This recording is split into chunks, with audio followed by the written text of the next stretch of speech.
Subscribe कीजिए हमारा channel और लेटेस्ट वीडियोस के लिए बेल आइकन को जरूर दबाएं।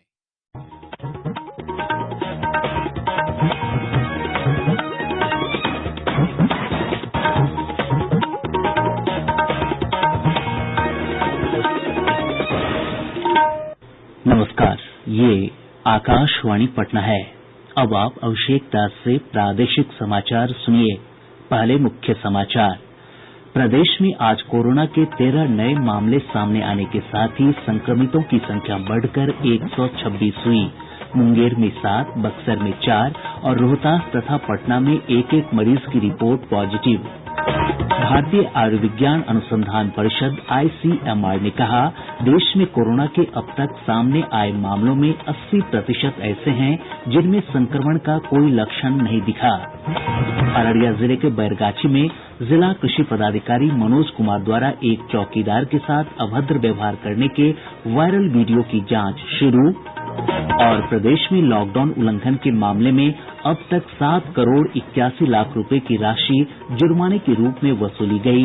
1184 गिरफ्तार। अब समाचार विस्तार से। प्रदेश में आज कोरोना के 13 नए मामले सामने आने के साथ ही संक्रमितों की संख्या बढ़कर 126 हो गई है। स्वास्थ्य विभाग के प्रधान सचिव संजय कुमार ने बताया कि मुंगेर में सबसे अधिक 7 मरीजों में संक्रमण की पुष्टि हुई है। वहीं बक्सर में 4 और रोहतास तथा पटना में एक एक मरीज की रिपोर्ट पॉजिटिव आई है। उन्होंने बताया कि बक्सर, पटना और मुंगेर में जो मामले सामने आए हैं वे सभी पॉजिटिव व्यक्ति के संपर्क में आने से संक्रमित हुए हैं, जबकि रोहतास में जिस महिला में संक्रमण की पुष्टि हुई है उसके निकट संपर्कों की जांच की जा रही है। अब प्रदेश में 15 जिले संक्रमण की चपेट में आ गए हैं। हालांकि इनमें से गोपालगंज, सारण, लखीसराय और भागलपुर के सभी मरीज स्वस्थ हो चुके हैं, जबकि वैशाली के एकमात्र संक्रमित मरीज की मौत हो गई है। इस तरह अब बिहार में 10 जिलों नालंदा, सिवान, मुंगेर, पटना, बेगूसराय, गया, नवादा, बक्सर, भोजपुर और रोहतास में कोरोना के मरीज हैं। गौरतलब है कि प्रदेश में अभी तक 42 लोगों को उपचार के बाद छुट्टी दी जा चुकी है, जबकि 2 लोगों की मौत हो चुकी है। इधर देश में कोरोना संक्रमितों की संख्या बढ़कर 18,985 हो गई है। इनमें से 3,260 लोगों को उपचार के बाद छुट्टी दे दी गई है, जबकि 603 की मौत हो चुकी है। राज्य सरकार कोरोना संदिग्धों की पहचान के लिए घर घर सर्वेक्षण के साथ साथ दवा दुकानदारों से भी जानकारियां जुटा रही है। स्वास्थ्य विभाग के प्रधान सचिव संजय कुमार ने बताया कि सभी जानकारी इकट्ठा होने के बाद आंकड़ों का विश्लेषण किया जाएगा। हर एक घर पे हमारी जो टीम है वो जाती है, उनके पास प्रपत्र है और घर में जितने भी सदस्य हैं सबकी लाइन लिस्टिंग की जाती है। उनसे 3-4 तरह के प्रश्न पूछे जा रहे हैं, जैसे कि क्या कोई विदेश से लौटा है या 15 दिनों के अंदर कोई राज्य से बाहर से आया है या नहीं आया है और लक्षण है या नहीं है। साथ में उस गांव में जो भी दवाई की दुकान है वहां से भी हमें इन्फॉर्मेशन ले रहे हैं कि क्या कोई ऐसा व्यक्ति है जो ऐसे लक्षणों के लिए उनके पास दवा खरीदने आया था। और जो इनफॉर्मल और फॉर्मल सर्विस प्रोवाइडर है उनसे भी हम पूछ रहे हैं कि क्या कोई ऐसा व्यक्ति आपके पास पिछले 15 दिनों के अंदर आया है जिसके पास ऐसे लक्षण हो जिसका आपने उपचार किया हो। तो ये दोनों तरह से आंकड़ों को ला करके रिकोलेट किया जाएगा तो एक सही पिक्चर हमारे समक्ष आ पाएगी। प्रधान सचिव ने बताया कि कोरोना संक्रमित मरीजों के ठीक होने के मामले में बिहार का देश में तीसरा स्थान है। हम लोगों का जो रिकवरी रेट है ये पूरे देश में वन ऑफ द बेस्ट है और उसकी वजह एक ये भी है कि बेहतर जो क्लिनिकल उपचार है वो तो दिया ही जा रहा है, लेकिन अधिकांश लोग जो इससे प्रभावित हैं वो यंग है। 25 से 35 वर्ष के बीच में उनकी उम्र है। मीडियन एज इनफैक्ट 27 वर्ष है। तो इसके कारण हमारा रिकवरी रेट अच्छा है। भारतीय आयुर्विज्ञान अनुसंधान परिषद (ICMR) ने कहा है कि देश में कोरोना के अब तक सामने आए पॉजिटिव मामलों में 80% मामले ऐसे हैं जिनमें संक्रमण का कोई लक्षण नहीं दिखाई दिया है। परिषद के वरिष्ठ वैज्ञानिक रमन गंगा खेडकर ने कहा कि इन मरीजों में खांसी, बुखार और दम फूलने जैसे लक्षण नहीं पाए गए हैं। उन्होंने बताया कि इस तरह के मामलों का पता लगाना बेहद कठिन है। श्री खेडकर ने लोगों से सामाजिक दूरी के नियमों का पालन करने की अपील करते हुए कहा कि कोरोना संक्रमण से बचने का एकमात्र प्रभावी उपाय यही है। नई दिल्ली के अखिल भारतीय आयुर्विज्ञान संस्थान एम्स के निदेशक डॉक्टर रणदीप गुलेरिया ने लोगों को कोविड-19 के फैलाव को रोकने के लिए व्यक्तिगत सुरक्षित दूरी बनाए रखने तथा स्वच्छता मानकों का पालन करने की सलाह दी है। सोशल डिस्टेंसिंग, हैंड वॉशिंग भी हम पूरी तरह से करें। हम एक ये नियम बना लें कि अब से आगे से चाहे वो थूकना हुआ, चाहे वो सोशल डिस्टेंसिंग हो, चाहे जब भी घर आए तो हाथ धोएं, जब भी किसी से मिले तो हाथ जोड़ के मिलें और हैंड वॉशिंग रेगुलरली करें। इससे कोविड ही नहीं, कई और इन्फेक्शन जैसे स्वाइन फ्लू है या टीबी है, ये भी हमारे देश में कम होंगी। स्वास्थ्य मंत्रालय ने कहा है कि नॉन कोविड अस्पतालों में स्वास्थ्यकर्मियों के संक्रमण की चपेट में आने के बढ़ रहे मामलों को देखते हुए नए दिशा निर्देश जारी किए गए हैं। मंत्रालय में संयुक्त सचिव लव अग्रवाल ने कहा कि ऐसे अस्पतालों को कोविड-19 के मामलों में विशेष सावधानी बरतने को कहा गया है। ऐसे इश्यूज की मॉनिटरिंग के लिए हॉस्पिटल इन्फेक्शन कंट्रोल कमेटी को रेस्पॉन्सिबल बनाया गया है। यह कमेटी इंश्योर करेगी कि उस हॉस्पिटल के health care worker infection prevention और कंट्रोल गाइडलाइंस पर प्रॉपरली ओरिएंटेड हों। कोई भी अगर पॉजिटिव केस आता है उस हॉस्पिटल में तो वह लोकल हेल्थ अथॉरिटीज को सूचित करें और पेशेंट को उसी हॉस्पिटल के प्रॉपर आइसोलेशन वार्ड में ट्रांसफर करें। अगर ऐसा कोई पेशेंट पाया जाए तो उसको इमीडिएटली मास्क लगाया जाए और एक डेडिकेटेड हेल्थ वर्कर ही उस केस को अटेंड करे और जब वह अटेंड करे तो वह भी रिक्वायर्ड प्रिकॉशंस ले। साथ ही उसको डेडिकेटेड कोविड फैसिलिटी में ट्रांसफर किया जाए। केंद्र राज्यों के साथ मिलकर लॉकडाउन की निगरानी कर रहा है। आज नई दिल्ली में संवाददाताओं से बातचीत में गृह मंत्रालय में संयुक्त सचिव पुण्य सलिला श्रीवास्तव ने कहा कि राज्यों में छूट के तहत गतिविधियां शुरू हुई हैं और लोग सरकारी दिशा निर्देशों का भी पालन कर रहे हैं। कल गृह मंत्रालय द्वारा विभिन्न जिलों की लॉकडाउन की स्थिति की ग्राउंड लेवल पर समीक्षा के दौरान यह सामने आया है कि कई सेक्टरों में जहां 20 अप्रैल से अतिरिक्त गतिविधियों को अनुमति प्रदान की गई थी, वहां पर अच्छी शुरुआत हुई है। कई स्थानों पर ग्रामीण क्षेत्रों में औद्योगिक गतिविधियां शुरू हुई हैं। मनरेगा के तहत भी कार्य शुरू हुए हैं। प्रवासी मजदूरों को इन गतिविधियों में शामिल किया जा रहा है। हमें ये भी जान के खुशी हुई है कि ग्रामीण लोग जागरूक हैं और कई स्थानों पर मास्क और गमछा पहन रहे हैं। हम उम्मीद करते हैं कि इन व्यवस्थाओं से ग्रामीण अर्थव्यवस्था को गति मिलने के साथ साथ कृषि और मनरेगा गतिविधियों के माध्यम से मजदूरों को रोजगार भी मिलेगा। राष्ट्रीय सूचना विज्ञान केंद्र द्वारा देश भर में कोविड-19 से संबंधित जानकारी के लिए टेली सर्वे किया जा रहा है। इसके तहत दूरभाष संख्या 1921 के माध्यम से लोगों को मोबाइल पर कॉल कर सूचना ली जाएगी। स्वास्थ्य विभाग के प्रधान सचिव संजय कुमार ने बताया कि IVRS आधारित इस सेवा के लिए लोग स्वयं कॉल करके भी अपना मूल्यांकन कर सकते हैं। ये सेवा उन लोगों के लिए है जो स्मार्टफोन का उपयोग नहीं करते हैं। प्रादेशिक समाचार आप आकाशवाणी पटना से सुन रहे हैं।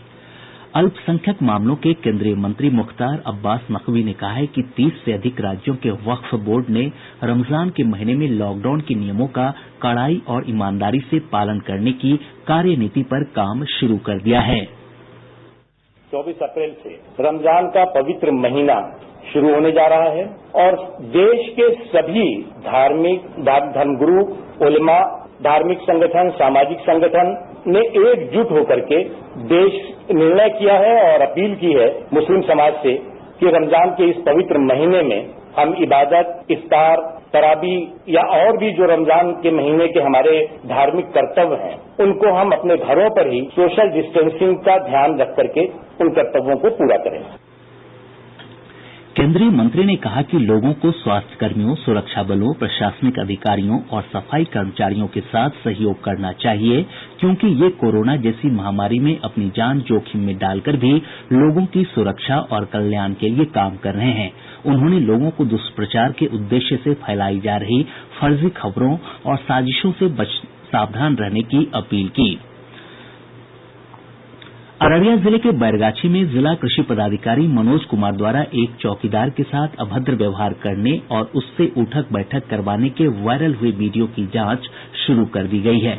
कृषि मंत्री प्रेम कुमार ने जांच के आदेश दिए हैं। उन्होंने बताया कि 24 घंटे के अंदर पूरे मामले की विस्तृत रिपोर्ट मांगी गई है। इधर पुलिस महानिदेशक गुप्तेश्वर पांडेय ने कहा कि अपनी ड्यूटी कर रहे किसी भी पुलिसकर्मी के साथ अशोभनीय व्यवहार बर्दाश्त नहीं किया जाएगा। चौकीदार हमारा अंग है, प्रशासन का अंग है। चौकीदार की इज्जत को खराब करके जो अधिकारी अपनी इज्जत बनाना चाहते हैं, उनके लिए मुझे बहुत अफसोस है। ये बहुत ही शर्म की बात है। आदमी के सम्मान के साथ समझौता नहीं करना चाहिए। सरकार के संज्ञान में है, सरकार इस पर कार्रवाई करेगी। पुलिस महानिदेशक ने यह भी कहा कि इस पूरे प्रकरण में एक दारोगा की संलिप्तता पाई गई है, जिसकी भी जांच के आदेश दिए गए हैं। पत्रकारों के एक सवाल के जवाब में श्री पांडेय ने कहा कि आम लोगों को यह समझना होगा कि लॉकडाउन में छूट कुछ सेवाओं में दी गई है और ये सभी लोगों के लिए नहीं है। लॉकडाउन में आम जनता के लिए कोई भी रिलैक्सेशन नहीं है। लॉकडाउन मतलब लॉकडाउन जैसे पहले था वैसे ही 3 तक कुछ सर्टेन एक्टिविटीज में छूट दी गई है। तो इन लोगों को रोड पर निकलते हुए देखकर आम लोगों को ये कंफ्यूजन नहीं होना चाहिए कि लॉकडाउन खत्म हो गया, अब हम भी निकल सकते हैं। बिल्कुल नहीं। घर में रहिए, सुरक्षित रहिए, आप नहीं निकल सकते। नवादा के हिसुआ से भाजपा विधायक अनिल सिंह को अपनी पुत्री को कोटा से वापस लाने के लिए वाहन पास दिए जाने के मामले में मुख्य सचिव दीपक कुमार के निर्देश पर अनुमंडल पदाधिकारी से स्पष्टीकरण मांगा गया है। श्री कुमार ने कहा कि सरकार बिहार से दूसरे राज्यों के बीच लोगों के आवागमन की पक्षधर नहीं रही है। प्रदेश में लॉकडाउन उल्लंघन के मामले में अब तक 7 करोड़ 81 लाख रुपए की राशि जुर्माने के रूप में वसूली जा चुकी है। वहीं 1184 लोगों को गिरफ्तार किया गया है, जबकि 1328 प्राथमिकियां दर्ज की गई हैं। 33,745 वाहनों को जब्त किया गया है। जन वितरण प्रणाली दुकानदारों द्वारा राशन वितरण में गड़बड़ी के मामले में लगातार कार्रवाई की जा रही है। शेखपुरा के अरियरी प्रखंड के डीहा गांव और शेखोपुर सराय प्रखंड के एक डीलरों का लाइसेंस रद्द कर उन पर प्राथमिकी दर्ज कराई गई है, जबकि अरवल जिले में एक पैक्स अध्यक्ष और 2 डीलरों का लाइसेंस निलंबित कर दिया गया है। वहीं समस्तीपुर प्रखंड के आदर्श वाजिदपुर गांव में जन वितरण प्रणाली के एक दुकानदार समेत 3 लोगों के विरुद्ध अनाज की कालाबाजारी करने के मामले में प्राथमिकी दर्ज कराई गई है। इधर कैमूर जिले में कर्तव्य में लापरवाही बरतने के आरोप में 4 पुलिसकर्मियों को निलंबित कर दिया गया है। राज्य सरकार ने कहा है कि दूसरे राज्यों से आने वाले मजदूरों को मनरेगा के तहत काम उपलब्ध करवाया जाएगा। ग्रामीण विकास मंत्री श्रवण कुमार ने बताया कि अब तक 3 लाख से अधिक श्रमिकों को राज्य की विभिन्न योजनाओं के तहत रोजगार उपलब्ध करा दिया गया है। सरकार ने भी मनरेगा के जरिए लोगों को काम देने के लिए कहा है, तो मनरेगा में हम काम शुरू किया है और जैसे हमारे पौधे लगे हुए हैं उनको पानी देने का काम, जो मनरेगा के मजदूर हमारे हैं वो आवास अगर बना रहे हैं तो आवास में अपना काम करेंगे। मनरेगा के मजदूरों को और भी तालाब खोदने में, पशु शेड के निर्माण में, चेक डैम के निर्माण में, टैंक खुदाई के निर्माण में, मुर्गी शेड के निर्माण में, बकरी सुअर शेड के निर्माण में, स्कूल की घेराबंदी में, ये सब कामों में लगाया जा रहा है और बड़े पैमाने पर हम रोजगार लोगों को देंगे। जितने लोग रोजगार मांगेंगे मनरेगा में उतने लोगों को हम उनको रोजगार मुहैया कराएंगे। और अब मनरेगा के मजदूरों को 194 रुपये के हिसाब से मजदूरी का भी भुगतान किया जा रहा है। भारत सरकार ने श्री कुमार ने बताया कि मनरेगा के तहत हो रहे कामों के समय सामाजिक दूरी के नियमों और स्वच्छता पर ध्यान देने के लिए 25 मजदूरों पर एक जीविका दीदी की तैनाती की गई है। कोरोना आपदा के समय केंद्र सरकार द्वारा उपलब्ध कराई जा रही सहायता पर लोगों ने प्रसन्नता जताई है। नालंदा और मुंगेर की लाभार्थियों ने आकाशवाणी के साथ बातचीत में कहा कि इस सहायता से उनका जीवन आसान हुआ है। नाम रीना देवी है, मैं घोषतामा के रहने वाली हूँ, जिला नवादा है। जनधन खाते पर जो मोदी जी 500 रुपया इस लॉकडाउन में दिए हैं वो बहुत उपयोगी का काम हुआ है। इसके लिए मैं मोदी जी को धन्यवाद देना चाहती हूँ। मेरा नाम तुलसी देवी है, 80 नंबर गुमटी मुगल बाजार है। 500 रुपया योजना वाला, 800 रुपया गैस से 1300 रुपया मिले हैं। 32 किलो चावल, 8 किलो गेहूँ दिए हैं सरकार के बहुत बहुत धन्यवाद।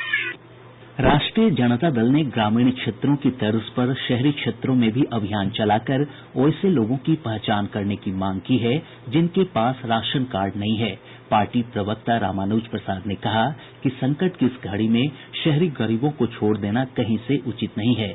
उन्हें भी 1-1 हजार रुपये नकद और मुफ्त अनाज की सुविधा मिलनी चाहिए।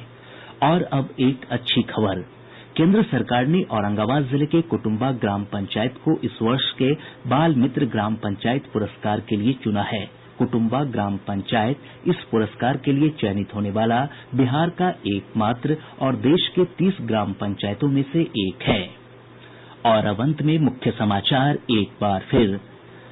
प्रदेश में आज कोरोना के 13 नये मामले सामने आने के साथ ही संक्रमितों की संख्या बढ़कर 126 हुई। मुंगेर में 7, बक्सर में 4 और रोहतास तथा पटना में एक एक मरीज की रिपोर्ट पॉजिटिव। भारतीय आयुर्विज्ञान अनुसंधान परिषद ICMR ने कहा, देश में कोरोना के अब तक सामने आए मामलों में 80% ऐसे हैं जिनमें संक्रमण का कोई लक्षण नहीं दिखा।